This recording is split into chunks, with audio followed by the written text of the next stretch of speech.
it's been quite a while, but I'm back. But if you want to get to the actual video, go to this timestamp, wherever my hand is, I don't know.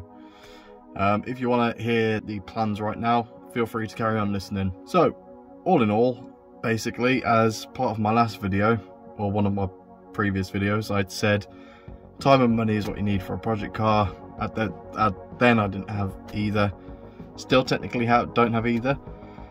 But some unfortunate circumstances have kind of led to me to be able to finish this car. So as you know, I made a video called I Brought an MX-5. Super happy. It's an MX-5 and the old 240.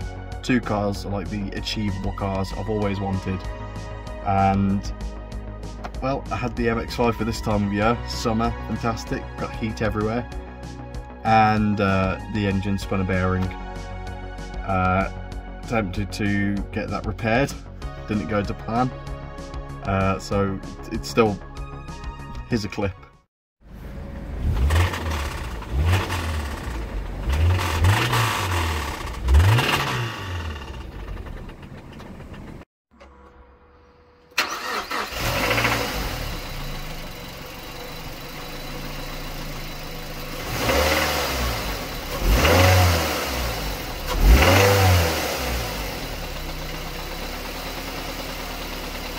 So unfortunately it didn't kind of work the way I wanted it to with the repair, and the new engine is, you're talking over $1,000.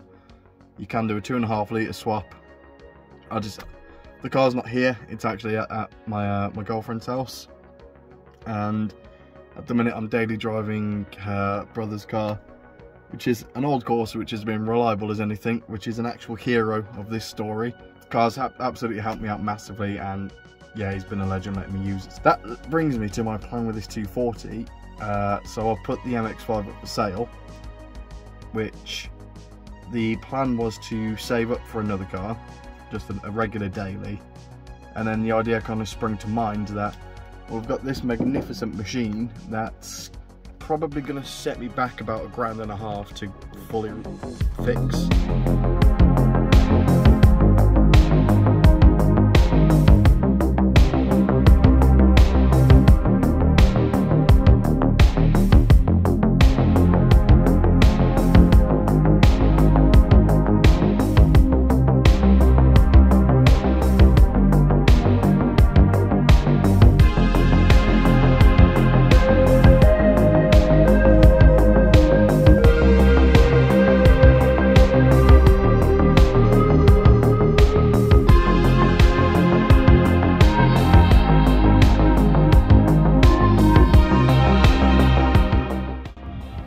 She is the B200E.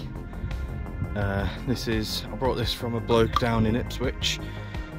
Drove 3.5 hours there in this magnificent thing.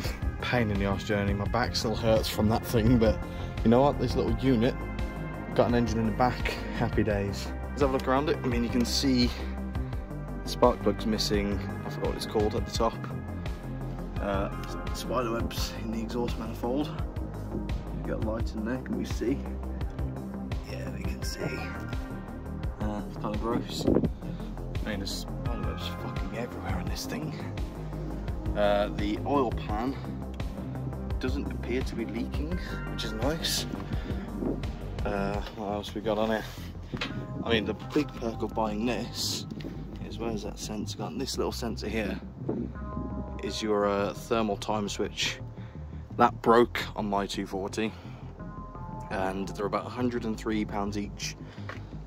This whole engine with the intake, you know, all the injectors, cold start, this little bellow which you can't buy anymore, but I've got my one, it's a bit better condition. The distributor, which I'm going to probably put my one on anyway. Timing belt, which again I can just put mine on. It's only done like 10 minutes of actually running. New water pump, may as well buy a new one. But yeah, it's a bit windy, sorry about that. This whole engine though, with everything on it, £100. I didn't realise when I pulled it out the back of the car to chuck onto this, full engine of oil.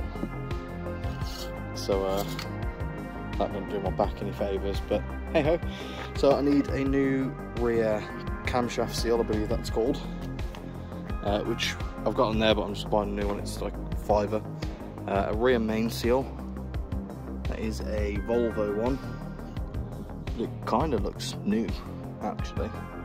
Like, it's soft rubber, so I think that's just been done.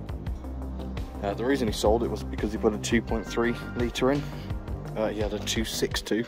We don't know the mileage. He said he drove it like 3 hours to get to his with no issues. He said there was no piston slap or anything he could hear of. And yeah, that actually brings me on to the reason I brought this. That has piston slap. Ignore all the white dust. I was dodgily repairing my bonnet. So it does have piston slap. So what I want to do to this engine, because I want to keep the sort of numbers matching thing going on, that will be a fully built engine one day when it's affordable. So it'll be bored out to a 2.3, forged crank, rods, pistons, built the head, put some big springs, I think they're called high compression springs, I don't know, racing springs basically, a big old lumpy cam, and plenty of space for a turbo there.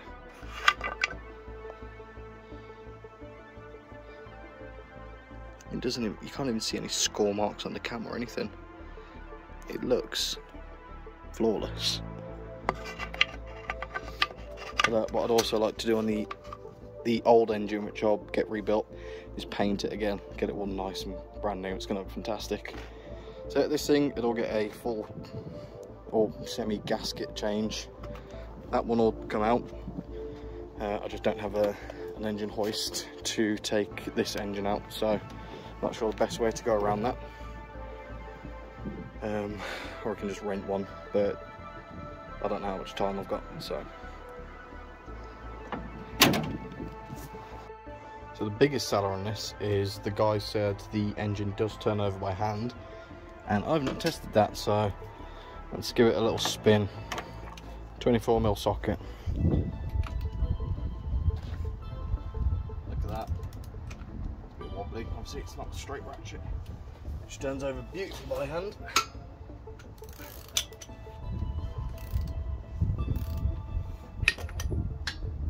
So you can even feel the compression, which is nice, because it's got spark plugs in.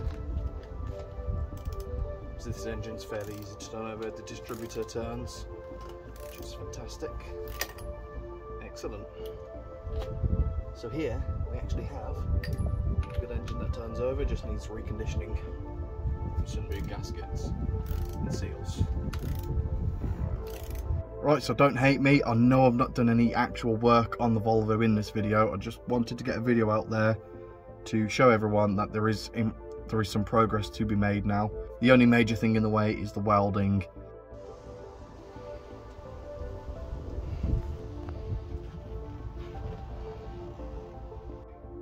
As for the parts list, so I'm going to be buying a new fuel tank, fuel sender, fuel pump for the in-tank stuff. Going to be getting new fuel lines going through the whole thing. A new windshield, because as you know this one was cloudy and I've broken it now, I've cracked it, which was a long story. Then moving to suspension, we've got the inner tie rods I need to buy now. I've got the outer tie rods, the lower ball joints, the top hats for the suspension, so the springs are fine, but I believe I need new dampeners, slash shock absorbers, which I'm going to be buying with all of these parts, especially redoing the suspension. But I'm trying to do it not as cheap as possible, but without buying as many new parts as possible, just so I can actually get this thing on the road and I can drive to and from work in the 240 and not the sun bleached Corsa. I'll also need the rear shocks, potentially. Again, I don't know if these need doing or not. Probably it's been sat for 10 years, so wouldn't be a bad shout. A new seal kit for the engine, slash gasket kit. I've got the bonnet hinges coming on the 2nd of August, so in a few days time for me in this video anyway. Please feel free to subscribe, stick around, drop any comments if you've got any ideas for the car. Yeah, that's all for this video. I'll catch you in the next one.